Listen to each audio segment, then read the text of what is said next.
Good morning, good afternoon, good evening, depending when you're watching this video. Today, we're going to start talking about the paradigms and how we look at them through the idea of research methods. So, as sociologists, it's important to recognize how social theory links to research. Let me say that again. It's important to recognize how social theory links to research. Essentially, we're going to gain this understanding of, right, theories function three ways in research. One, they prevent us from being taken in by flukes that we may see during our observations. Two, theories guide us in making sense of the observed patterns. And three, theories can direct our research efforts by pointing us towards likely discoveries that we may be able to observe. So we use these ideas to be able to build out our understanding of the world, right? So for starters, theories are linked to the larger paradigms or perspectives or viewpoints or worldviews. A paradigm is a model or framework for observation and understanding, which shapes what we see and how we interpret our world. When we step outside of our own paradigm that we tend to follow, or ethnocentric view, we may find new ways of seeing and explaining things. So as sociologists, it's important for us to use multiple perspectives when developing our research so that we may be open to new ways of viewing the social world. Now, as you can see on the slides, in sociology, we tend to look at things in a certain way. We have macro, large, mezzo, which isn't on your slide, which is middle. It's more of a structural functionalism is, and micro theories. Let's stick to macro and micro, but we'll also mention mezzo a little bit too. But starting with macro theories are the large scale, big picture viewpoints aimed to look at the whole society or whole groups among societies and cultures, ethnicities, and just globally, right? It's the big scale. We'll get into more detail later, but functionalism and conflict theory, they both fit into macro sociological theories, but functionalism can also work as a mezzo, which is the idea of the middle level theories, then pertain strictly to the middle rather than just on the macro issues within our society groups and other dynamics of socialization and societal understanding. But conflict theory is strictly on the macro.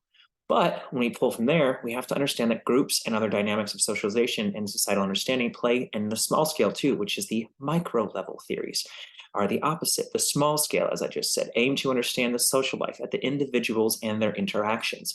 Now, symbolic interactionalism is the major sociological perspective that fits into that approach, the micro level.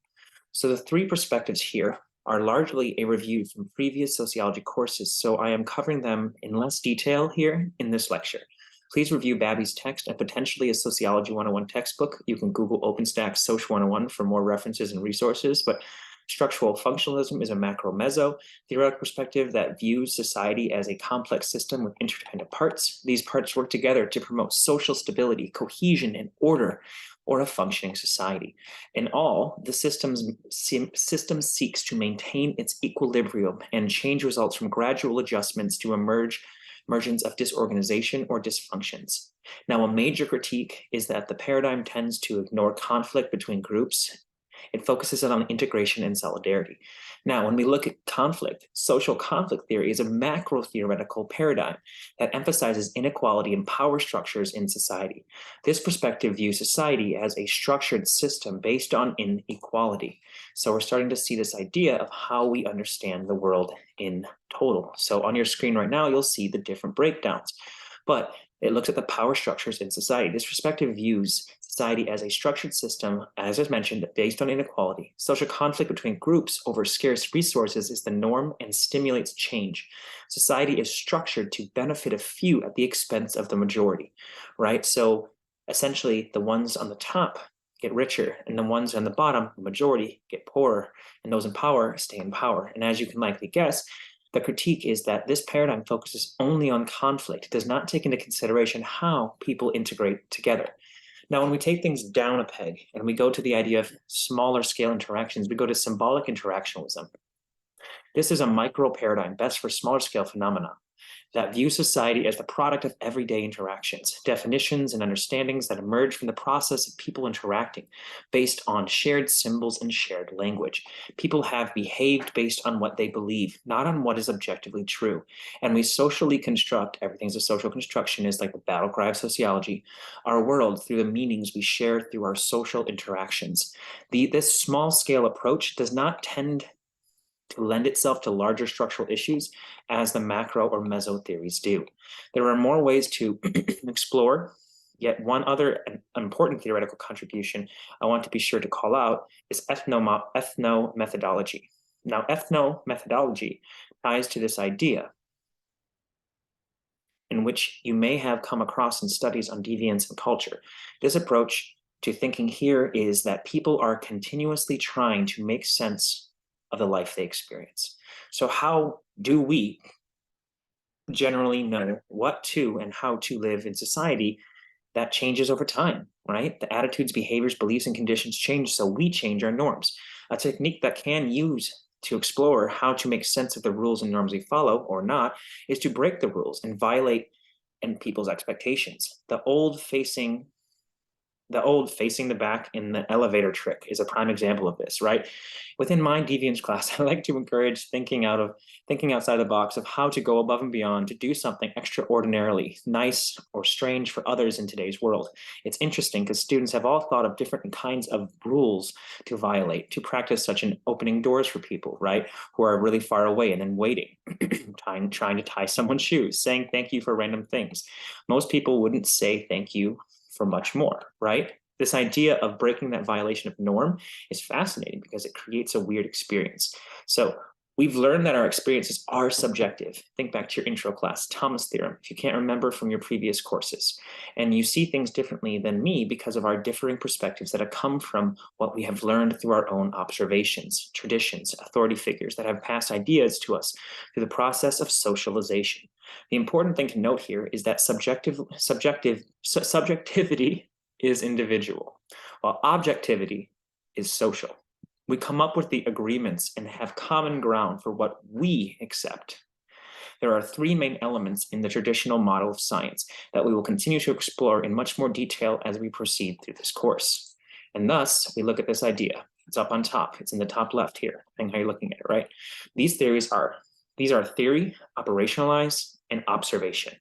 By theorizing, we come up with a hypothesis, which is a specific testable expectation about empirical reality that follows from a more general theory.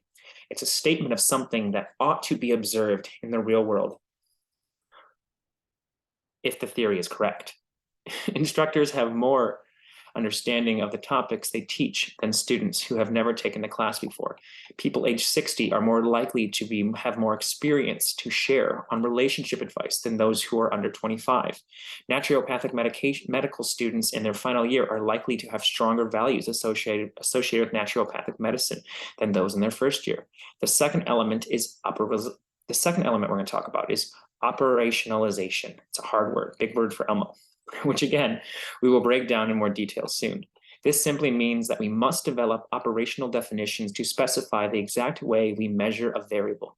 An operational definition is a concrete, specific definition of something in terms of the operations by which observations are categorized. So from previous lecture, we said we could use age by having a person's actual age in years, 7, 18, 25, 50, etc., right? Or we could operationalize the age by listing ranges of that people fit into 0 to 12, 13 to 17, 18 to 25. In order to conduct scientific research, we must provide specific definitions for the concepts we want to measure. So what does that mean, right? Well, that gets more interesting when we examine attitudes, beliefs, and behaviors, which we often do in the social sciences. For example, if you ask someone if they are a good driver, that is a weak operational definition to try to understand the variables and leaves room for subjectivity and opinion. I ask this to my students every single semester. But what if I asked you, how many traffic citations have you had in the last 6 months? Or be more specific, how many speeding tickets have you had in the last 6 months? It depends on what you are seeking to find.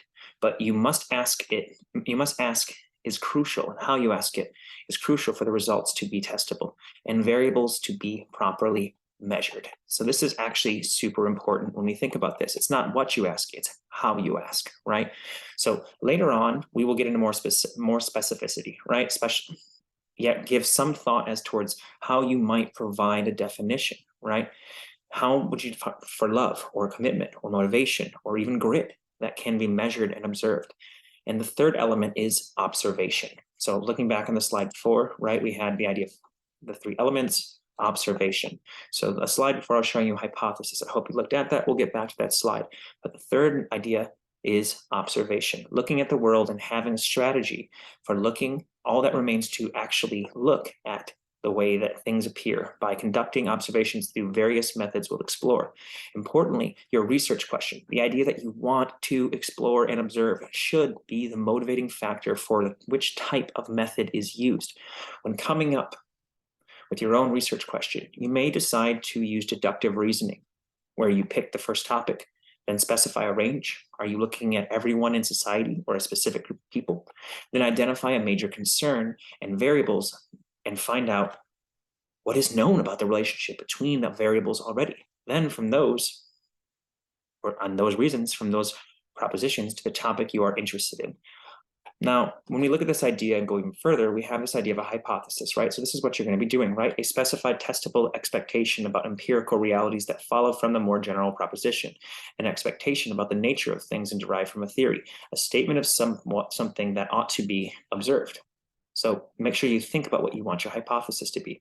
This is another look at the idea of operationalization, which we talked about, developing an operational definition or specifying the exact operations involved in measuring a variable. These are different ways to look at it. You can take a screenshot if you'd like, but I'll also post these. Then we go into this idea of how we construct these different ideas and constructions and overall views, right? Other times scientists do start with this idea of induction and first observe social life for patterns. The generalization and explaining relationship based on patterns that emerge, the term for this is called grounded theory. Let me say that again.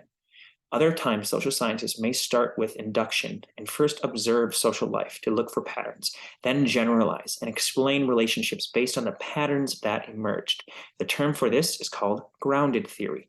You can use whichever ones you like, or all of the approaches. But in general, social research does not have to take all approaches or reasoning, and it definitely does not need to be lengthy or as in-depth as some studies can be. So what I want you to do is be curious, right? You don't have to reinvent the wheel, right? You don't have to, but you can, but you don't have to. And it definitely doesn't need to be as lengthy as some people will take it to be, right? Yet while the steps we will learn go in a nice linear fashion, even the most well-planned out and structured research projects can take different paths depending on what you learn along the way. This is fine, and it's honestly what is part of the fun of research. The unexpected and cool findings that you find along the way are the aha moments, right? When you confirm, or even when you don't confirm your hypothesis, don't be distraught. Half of the research I did in market research or projects that I worked on said better, ended up being great because I thought they were going the other way, right? So from now, think about how your own perspectives as a human being living in society, and how you might reflect and can open others' experiences, coupled with the multiple paradigms you have learned as a sociological student, right? A sociology student can all help you inform how you come up with a research topic to define and observe and learn something new and interesting to you about your social world. Make sure to be curious, to be open, to be in a situation where you are keeping, measuring, and doing something you enjoy, because at the end of it, if you hate what you're doing research on, it'll make it more burdensome. Keys to success are in your patterns, behaviors, and process. Do your assignments, read your readings, and continue posting on your Yellow Dig posts, as well as thinking about what you want to work on. These classes move fast in the summer, and I want you to make sure you focus on getting what you need to get done. I will see you next lecture, and remember, it's cool to care.